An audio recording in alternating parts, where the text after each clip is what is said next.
Hey guys, welcome back to my channel. I just already filmed this already and it was super long and I don't want it to be that long, but I still want to get my story out. And I'm already creeped out right now just because I already said all of these things, and I was getting the willies the entire video, and any little noise that goes off is like freaking me out. So I'm just gonna hurry up and get through this video because I'm just really nervous. But okay, so guys, hey, so today I decided to make a story time video that's 100% true, to the point where I don't really even talk to many people about this experience because it is so disturbing. I don't want to say it's like my paranormal experience because I have had other things happen to me that had to deal with, like, I don't even like saying out loud, like I don't want to say this word or this word. And anyways, I don't want to you know, carry on, but today I decided to talk about, you know, in honor of Halloween, October, yada yada, I decided to talk about my sleep paralysis, which is a really, well, in my case, an extremely severe sleeping disorder where if I sleep in a particular position, this may not be for everybody, but when I sleep in a particular position, I become paralyzed. Upon waking up or falling asleep, I become paralyzed and I cannot talk, I can't move, I can't do anything. All I can do is breathe and blink my eyes. The way it works is really like whenever you're waking up or if you're falling asleep, you automatically wake up because your body's in paralysis, and your body just doesn't have a chance to fall asleep through all the stages of sleep. It kind of goes to, like, your body goes to REM sleep and then your brain wakes up for some reason, and the rest of your body isn't woken up. So this happens to me often whenever I sleep on my back. If I sleep on my spine, I will get sleep paralysis. And my paralysis is so severe to the point where I hallucinate, and it's not fun. I wouldn't wish it on my worst enemy. It's such a, like, sensitive subject for me because it is so terrifying, and I feel like I'm gonna start crying right now because it's just, I hallucinate when I have my sleep paralysis, and in my hallucinations is actually my dreams, but instead of regular dreams, it's always a horrific, sick and twisted version. So it's really just nightmares. It's the only time when I ever have nightmares. I've never experienced a nightmare in my entire life until I developed sleep paralysis when I was a child. And that's the only time I have nightmares.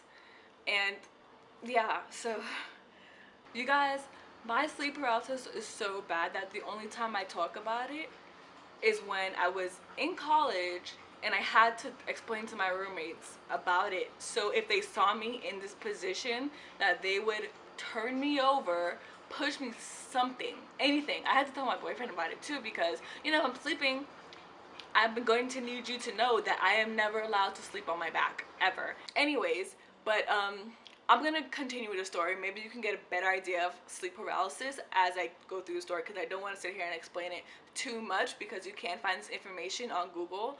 And yeah, and there is actually no cure for it. Obviously, there's, all you can do is just get a, I don't know, like for me, I just sleep in a different position.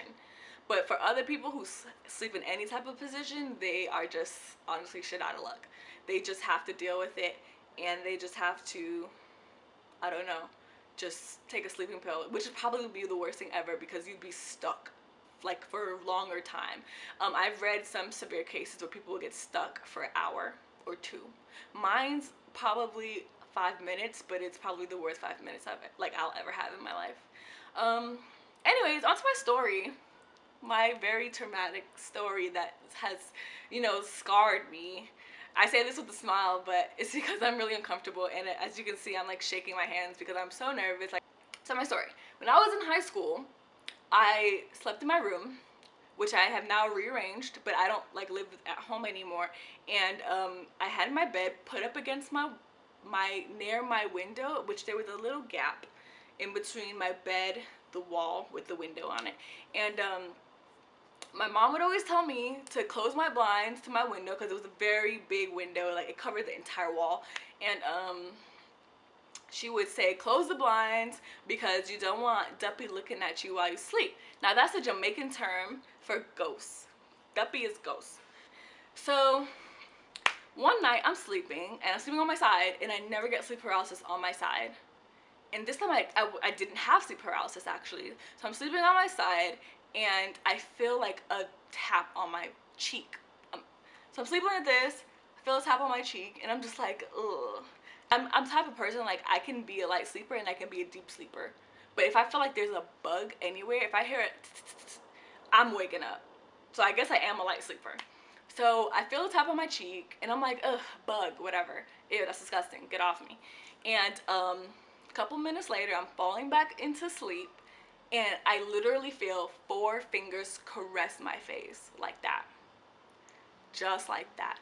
And I remember thinking to myself, 2 seconds later, I'm just like, a bug cannot do that. I kid you not. I open my eyes and there's this figure, a dark figure. I could not tell you if it was like dark or like, sorry, I could not tell you if it was tall or anything like that, because this dog is about to give me a stroke right now. And right now I'm so creepy because my dog keeps like looking into space and he keeps growling, and now I'm just like,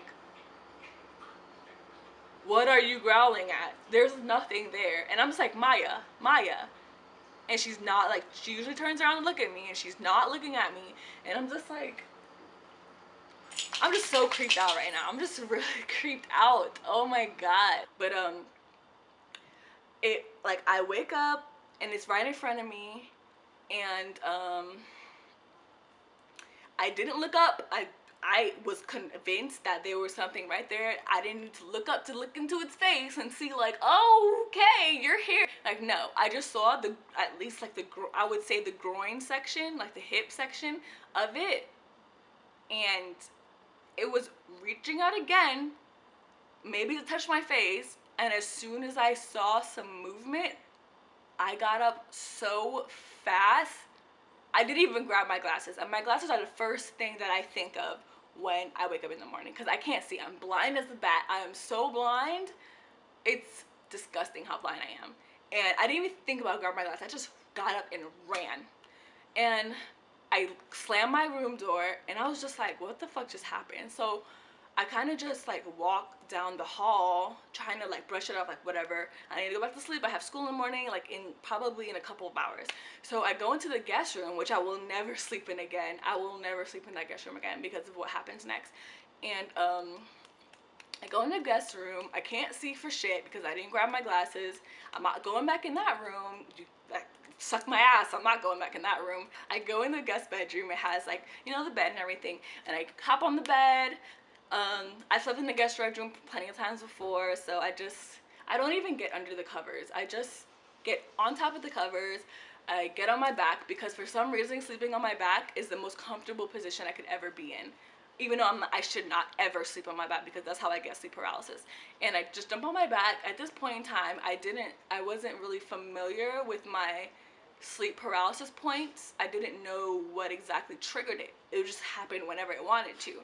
So I slept on my back, and I kid you not, 5 minutes later, I wake up. My eyes are open. I have no idea why I've woken up, but I realize I can't move. I can't move. I can't talk. I can't scream. I can't do anything. And I hear a noise, and I look, and there is the same dark figure in the corner of my room, of the guest bedroom. And it's standing in the corner. I really couldn't tell you if it was facing the corner or if it was facing me, but because I didn't see a face or anything like that, but it had a cloak, like a very deep, I wouldn't say detailed, but it was a very long trench coat, like coat with a hood.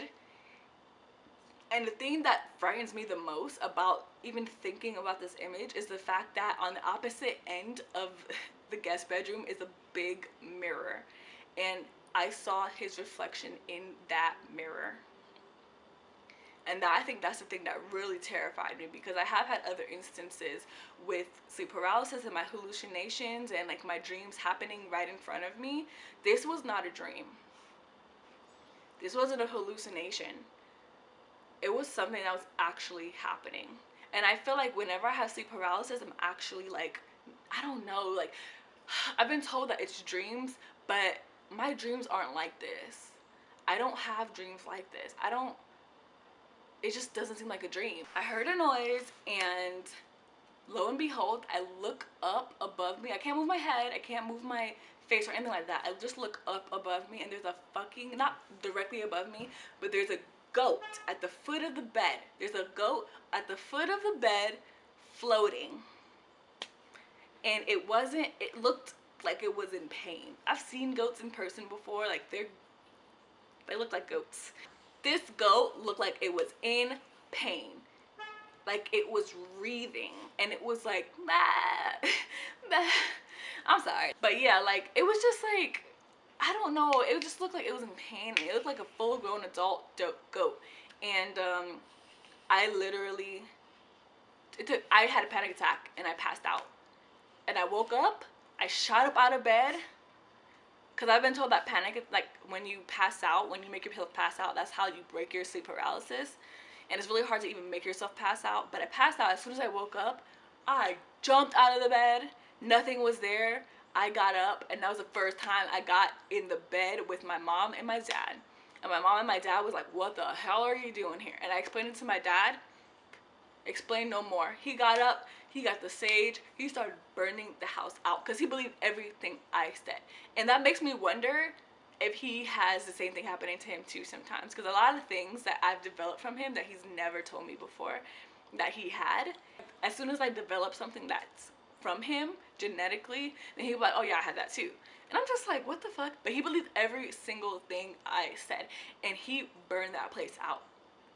And yeah, it's just so frightening talking about it. Like, the first time I was saying this out loud, I've never told anyone this before in my entire life.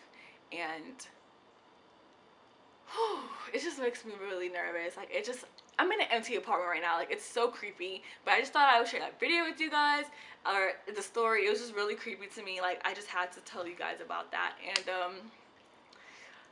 I'm just gonna end it there, man. Like, I'm freaking out, so I'm just gonna go now. Like, I'm gonna go, guys. Peace. Peace. Just peace. Bye, guys. Bye. Like, what about her? Because she's black? Kind of look like, really? She's black.